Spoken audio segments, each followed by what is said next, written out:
أهلا بيكم في فيديو جديد مع ألوها. في فيديو النهاردة هنتكلم عن البيع الأونلاين وإزاي تبدأ تبيع مع ألوها.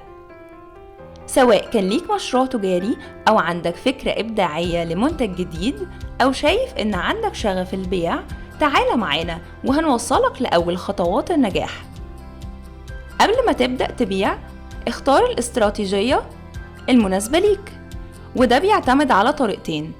الطريقة الأولى، أصحاب العلامات التجارية بيصنعوا منتجات خاصة بيهم وبيستوردوها من الخارج وبيبيعوها باسم علاماتهم التجارية الخاصة، وده لتقديم منتجات متميزة وتجربة شراء خاصة للعملاء. والطريقة التانية هي اختيار التجار لمنتجات عليها إقبال من العملاء، بيختاروها وبيعرضوها على منصة ألوها. وطبعا تجار كتير بتختار الطريقتين، انت كمان تقدر تختار الطريقة المناسبة لأهدافك ولمنتجاتك.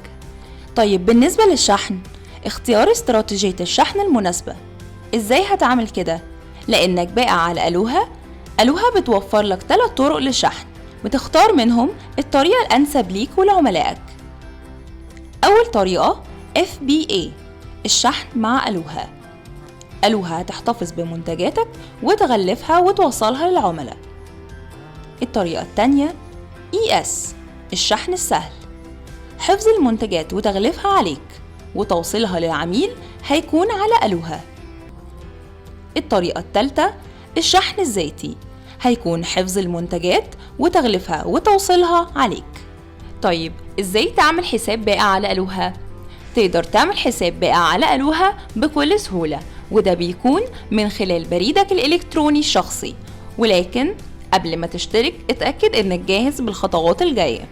قدامك مجموعة من الخطوات البسيطة اللي هتساعدك في الانضمام لعائلة ألوها.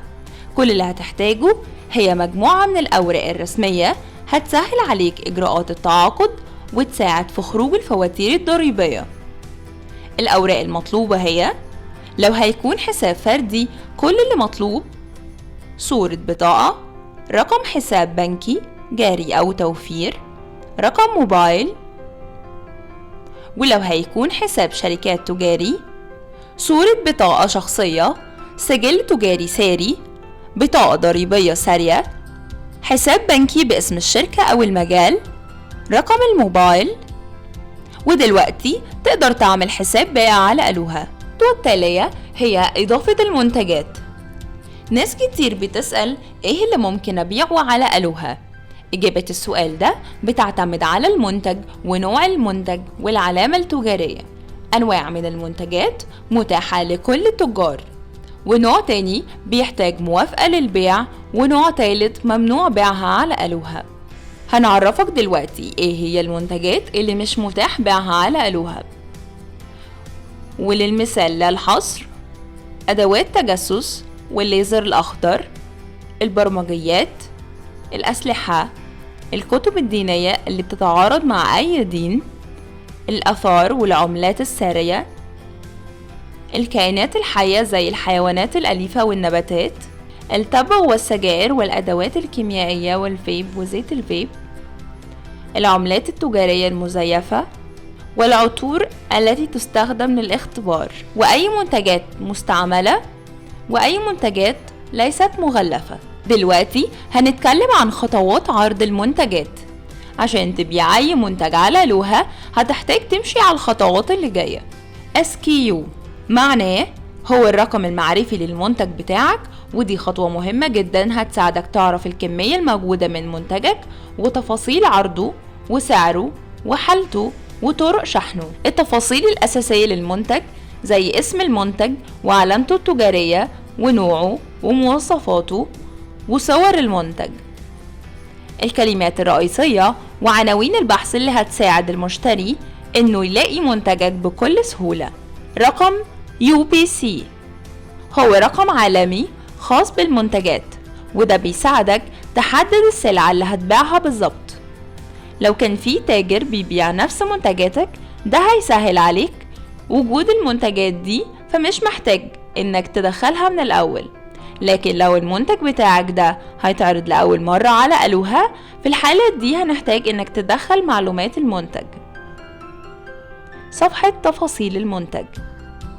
في صفحة تفاصيل المنتج بتلاقي كل تفاصيل المنتج بتاعك، وكمان تقدر تشوفها بعين المشتري على موقع ألوها. والصفحة دي هي اللي بيتوفر فيها كل معلومات المنتج اللي المشتري بيحتاجها، زي العنوان، وبيكون مش أكتر من 200 حرف.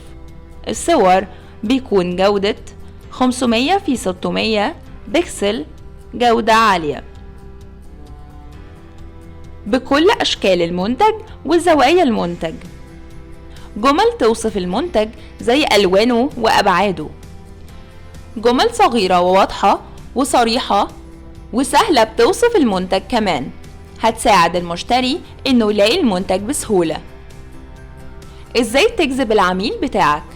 لأن ألوها حريصة على نجاح كل تجارها، هتساعدك إزاي تجذب عملائك، وده عن طريق شوية طرق مميزات. تعالوا نتعرف عليها. أول حاجة، وفر الشحن السريع.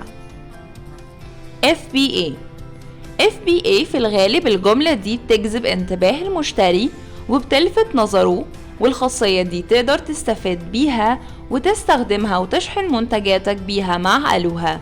اعلن عن عروضك الخاصة، تقدر تساعدك في تحسين ظهور منتجاتك للمشتري وتزويد معرفتهم بيك وبعلامتك التجارية، وده تقدر تعمله لما تعلن على صفحتك الخاصة الموجودة في متجر ألوها.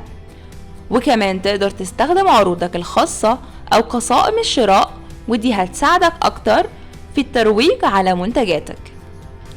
استخدم أسعار تنافسية، لأن المشتري بيدور على أفضل سعر، وعلشان تحافظ على قدرتك التنافسية بين تجار ألوها، ده هيخليك تعمل إعادة للتسعير أو تستخدم التسعير بالجملة لعملاء ألوها.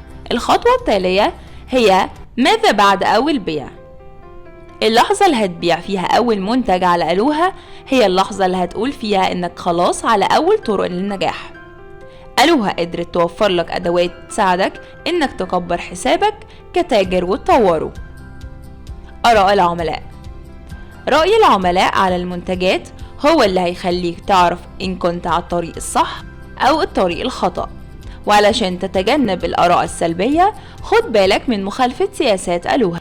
ولأن ألوها بتقدم تجربة ممتعة ومتميزة للشراء مع الثقة، اختارت أعلى معايير لتجارها. وبكده يكون فيديو النهاردة خلص، وانتظرونا في المزيد من فيديوهات ألوها لحساب البائع. ألوها، اطلب السعادة.